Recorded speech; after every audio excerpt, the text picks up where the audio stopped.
Howdy, folks. How's it going? Everything well? I bet it's not unless you lie to yourself, but that's up to you. In my last video, I was talking about mud volcanoes and a possible increase of mud volcano activity. For example, in the Alps region. Turned out I was wrong. We had some activity of mud volcanoes in Southern America and not too long ago also in Azerbaijan. So I was only partially wrong. But we have still time left about making observations on this topic. We will start this video with basic satellite imagery, and I feel I have to make or issue a warning of possible stronger earthquake activity in the Morocco area. And this warning is slowly based on the satellite imagery. There is something going on in Morocco. There might be some floods and stuff going on there. And as we are watching, as Windy is struggling with loading this for whatever reason, I feel there might be something happening in Morocco within the next few days. I just noticed something else. We have to switch into a different mode because here we have something funny going on. A little vortex. I just noticed this right now. Oh man, that's really annoying that we have to wait for that, but maybe it's worth it. Hopefully you have these few seconds of patience in order to wait. Take a sip of your coffee, because I take a sip of my coffee while waiting.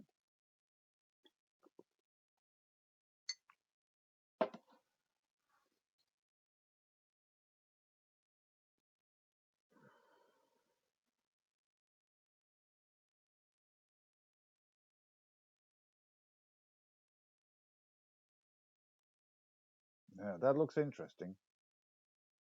A very neat little vortex near the Canary Islands.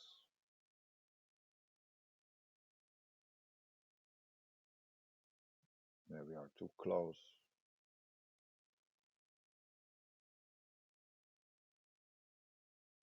Yeah, that's really annoying. Generally, it loads much faster than it does now. Maybe it knows that we are watching.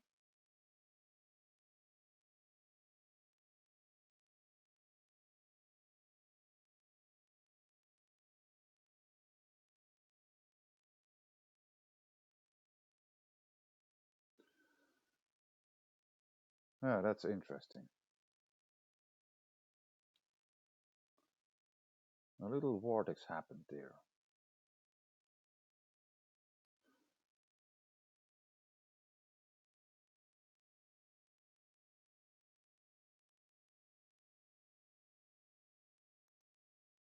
Let's see if we have any possibility to see this in real life.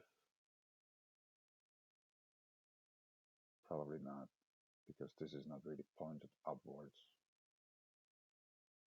No. All right.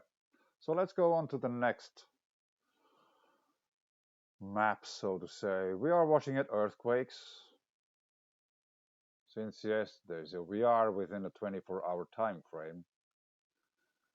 And as it happens, there has been a 4.2 in the region of where we just had this little vortex. Funny enough. But that's actually not the earthquake I was, or the thing I actually wanted to point out, because as I mentioned in my last videos about me expecting Mud volcano activity increase, for example, within the Alps region. Yeah, I was wrong about that, but we are just starting with keeping an eye open for possible mud volcano activity. And I'm pretty sure that most of you who are watching this video are very aware of what happened in South America with this other mud volcano that unexpectedly erupted with a huge explosion. All right. In my last video, I have been pointing out the mud volcano activity in China.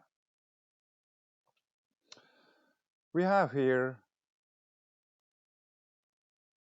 a very weak earthquake, 0.2, 1 kilometer in depth. So who would care about this? I do. So now actually I have this already here. This is the earthquake location.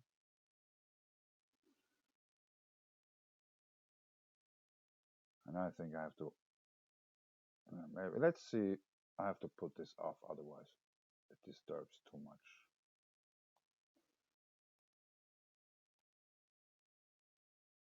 So, we are within the Alps. In my Mountainwater paper, I was talking about this area here, Prick, where we had in the 90s a very big flood event, which I think was partially due to a cold water geyser eruption. I've been talking about that many times, so I won't dive too deep into that now. This earthquake happened on a slope. So if we zoom out a little bit,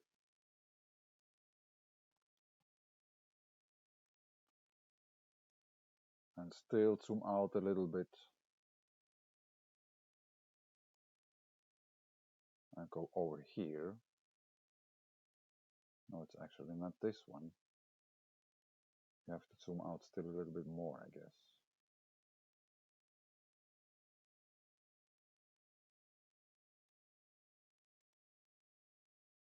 Yeah, it's this one.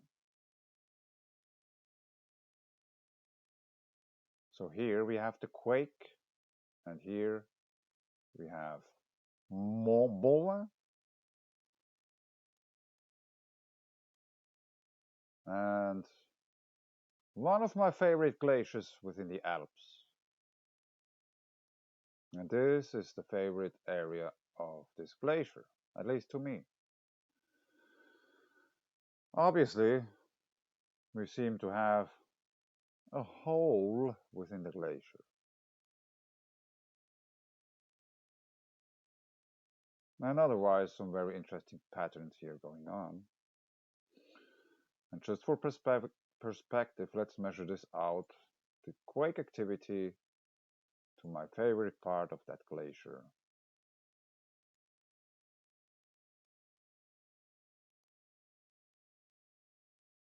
Yeah, how funny, it just disappeared when I clicked on it. So we are about 12 kilometers, let's say 13 kilometers from where the quake happened, which was in Azerbaijan. Now let's check this out and use a little bit of ancient satellite imagery in order for you to show why this area is of so big interest to me. Because I think this black stuff within the water, the muddy waters, it's clay. In other words, it's the same stuff that comes out of mud volcanoes.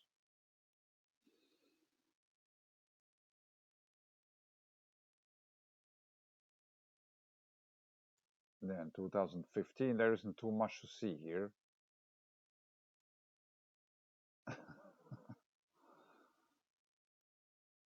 2013, It looks different again.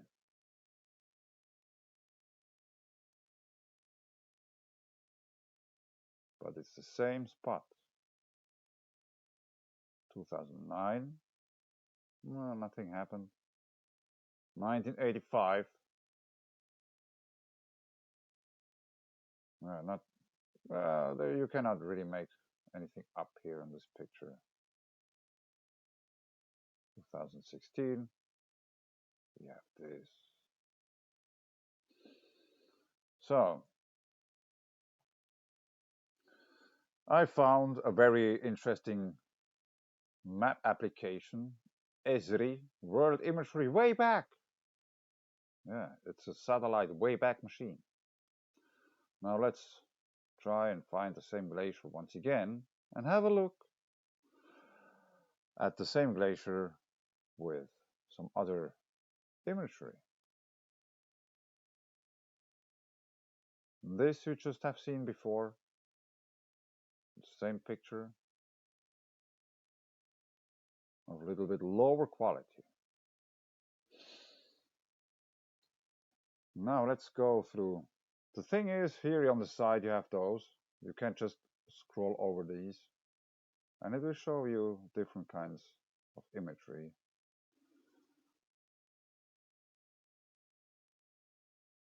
(2014). If you don't zoom in too close, it looks like this. Let's take out the magnifier, which is a very cool tool because then you can zoom in and stuff. Yeah.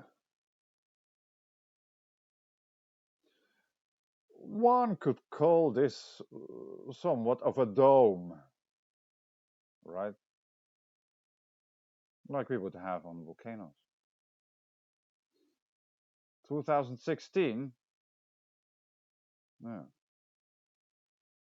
It somewhat still looks like a dome. It looks as it would be elevated. I might be totally wrong, but to me it looks that it could be elevated.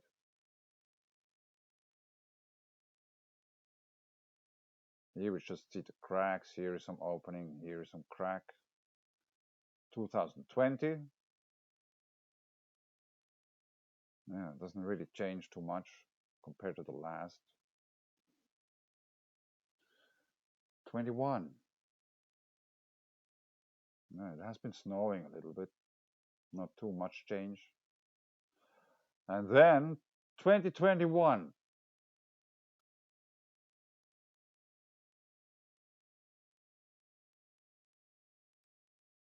There's obviously something going on here.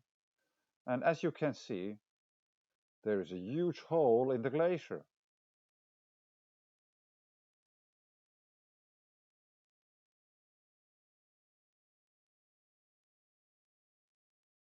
Which seems also connected to this lake. Lac de Faverger. Yeah, it has actually a name, this lake. Mainstream science tells you that glaciers are formed due to snowfall, which gets compressed and forms ice. I think that's at least partially untrue. As I have been trying to explain in many, many videos and in one paper, a peer-reviewed paper published in an international journal, I came to the conclusion that we should see glaciers as volcanic features because they are mainly fed from water that comes from below.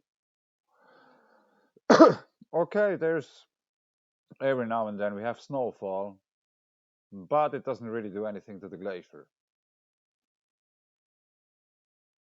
And if glaciers would be volcanic features, we would expect the water coming from below. And as we can see here, apparently, the water that is coming from below is not only rather dirty, but it seems to be also warmer because it melted through the ice. It would be very interesting to know how deep this is. And then we go to 2021. And you don't see. Maybe there is some indentation as well in the glacier. 2024. This we have seen already. 2025. And that's actually pretty new.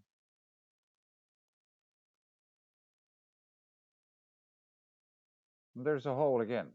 Maybe a bigger one here. So,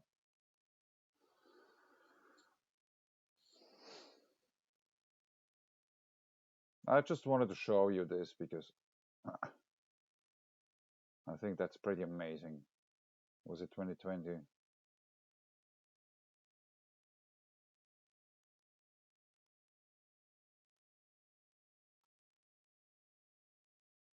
No, we cannot find it anymore.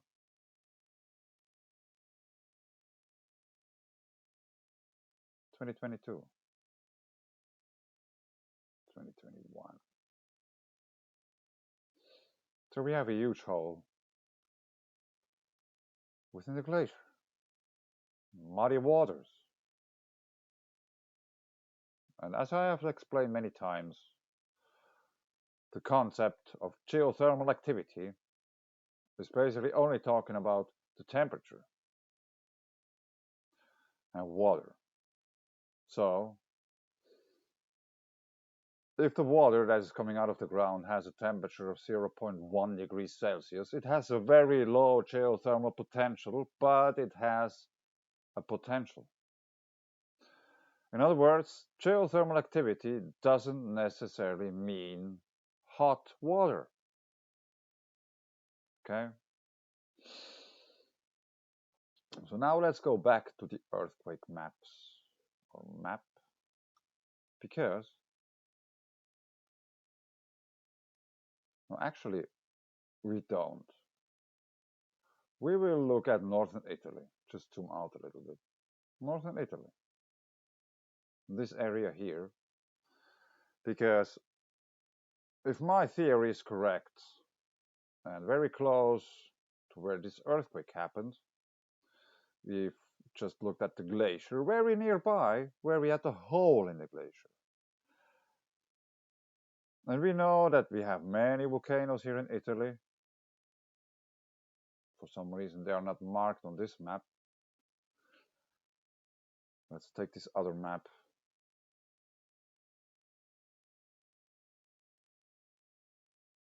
They should be marked here on this map. At least some of them. Yeah.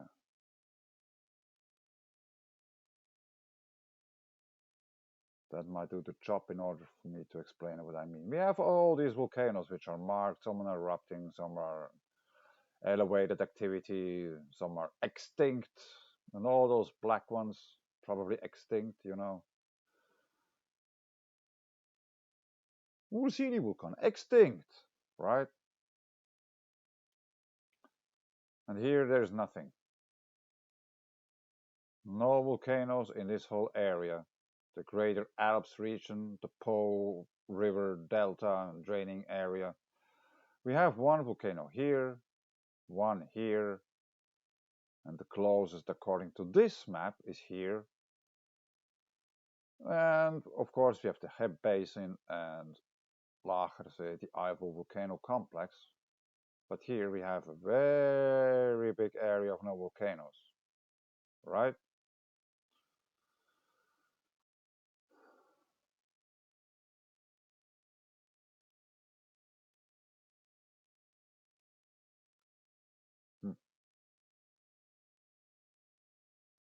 Mud volcanoes in central Italy, subsoil characterization through a multidisciplinary approach.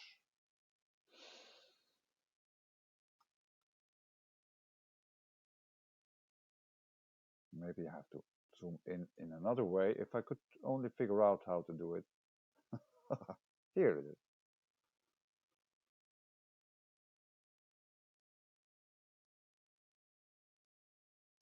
Mud volcanoes are common geological phenomena observed worldwide, as in Italy. They are well described in the scientific literature for their morphological, tectonic, and hydrogeological features. They represent not only a relevant geological and geomorphological interest, but also not negligible elements of hazard and risk associated with the presence of soft and pliable sediments, and with the possible unexpected emission of gas and mud. Yeah, like the people in, for example, Southern America experienced recently.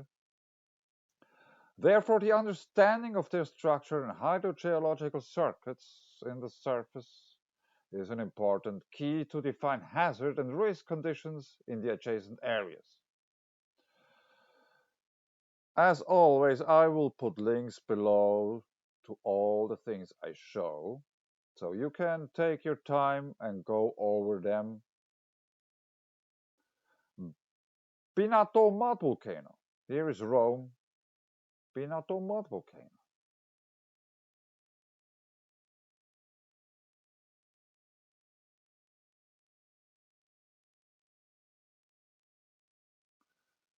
Yeah, that's a mud volcano. That's the dome. Gas belching out. Mud pond. Gas belching out.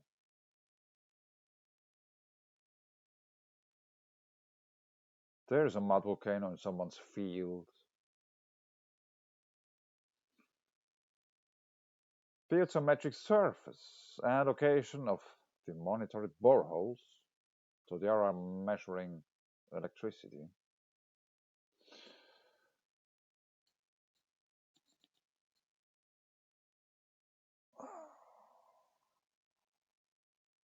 Carbonate aquifer springs.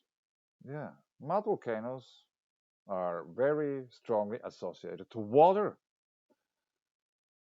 hydrogeological and hydrochemical setting.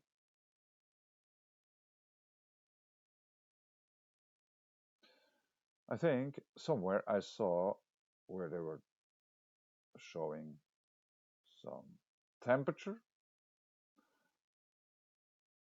Yeah, very interesting maps, very colorful. Let's see, there has been somewhere a little resistivity salinity, a little box, clay deposits. As I pointed out many times, the only difference between clay and so-called real lava is the water content. There is clay coming out of mud volcano. Clays, wow, what happened? Anyway, clays, silts, clays and silts, right? Silt is the reason for the white rivers. So give me just a second because I want to search for the little box where they showed about the temperature. As I said before, you can take your time and check out this paper, for example. Chemical physical parameters.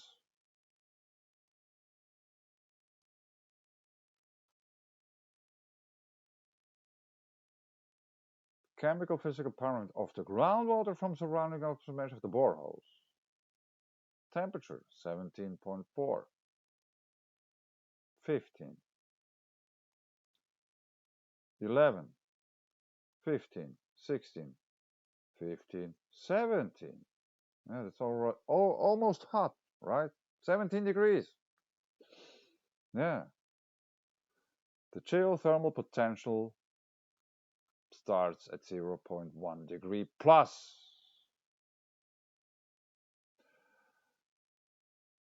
There are several more papers of which I have shown, I think, already a few to many people where we are watching or where they were talking about Mud volcanoes. And there are many, many mud volcanoes in this area, Parma area, and stuff like this. But now let's go back to this map because it just happens to be that we had a 4.8 earthquake in Azerbaijan.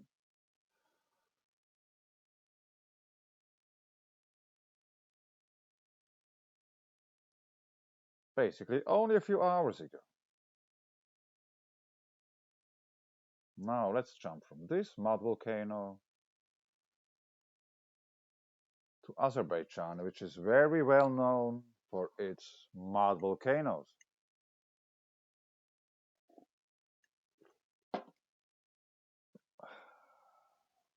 Now let's get rid of this one. Maybe we will use this later. I try to make not a too long video. We have a wide river.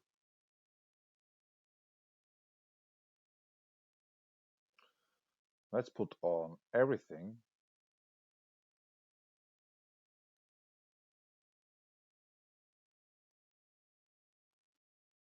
And let's just surf around a little bit here in this area where the earthquake happened.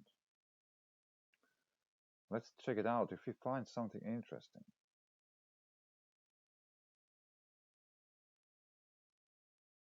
Yeah, that's already very interesting. Different colored soils.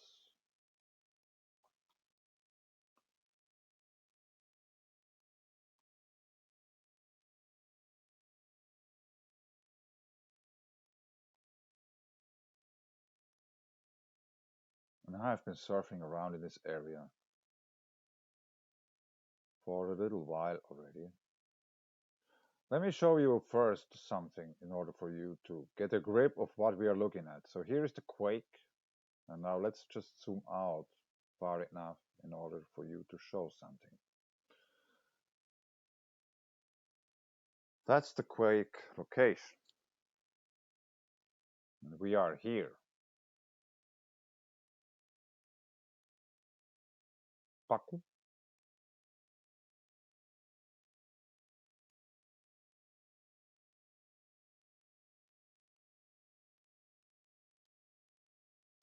Look. It's a mud volcano.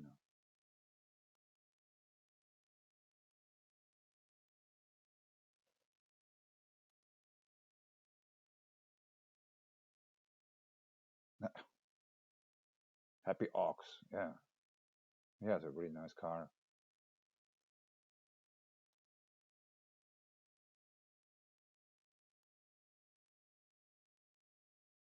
There's just water.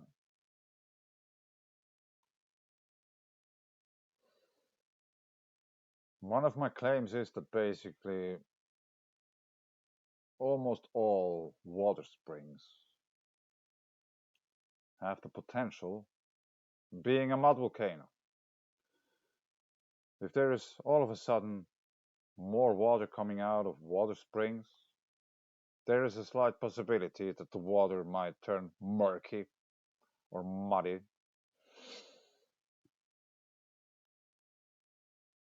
And therefore it transforms into a mud volcano. Vulkalan tourism. So there's one mud volcano.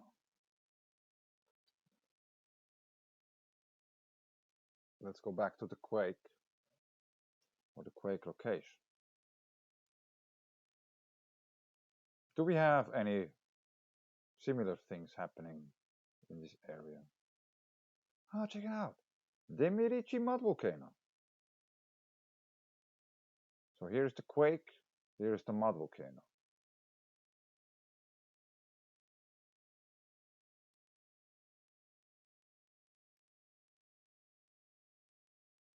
Three kilometers.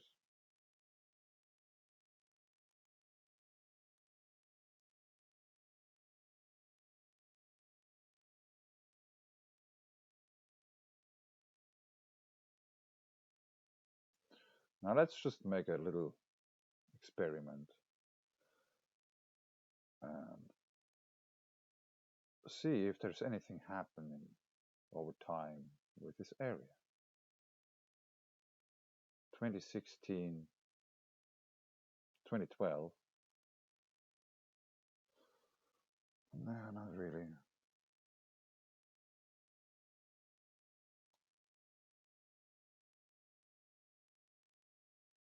No, there's not too much going on over time, at least in this imagery. I don't want to waste your time. So, there's like many interesting places in Azerbaijan. If you are ever bored, want to see amazing things, go over to Google Earth and look at Azerbaijan. You will be amazed what kind of things you find.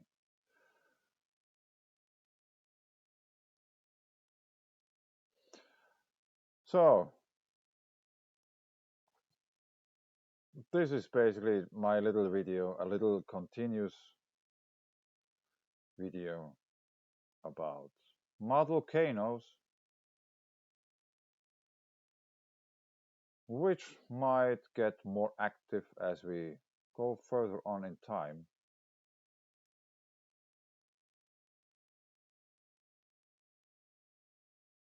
And it somewhat shouldn't come as a surprise to anyone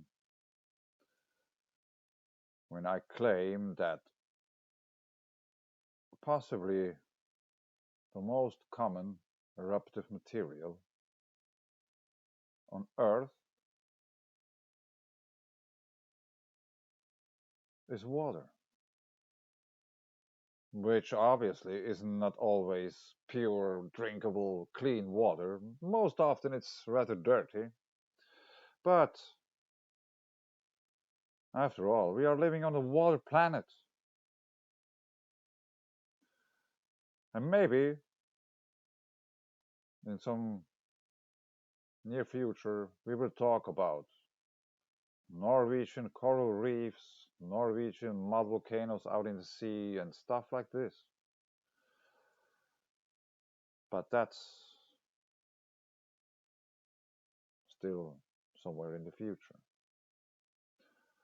Nonetheless, now you saw some back in the days imagery from this one glacier that seems to have at least some eruptive activity.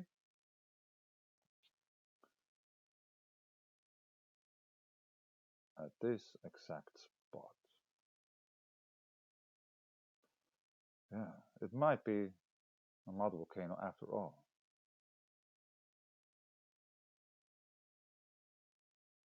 In other words, Momova, or however this whole area is called, might be a volcano. In the middle of the Alps. There is a lot of geothermal activity here. Leukerbad, there is like geothermal springs. Brig, we have geothermal springs. Yes, they're all over the place. If we would consider glaciers as volcanic features, yeah, people would probably look different at many areas. And probably the respect to mountainous regions would grow rapidly, rather big. Thanks.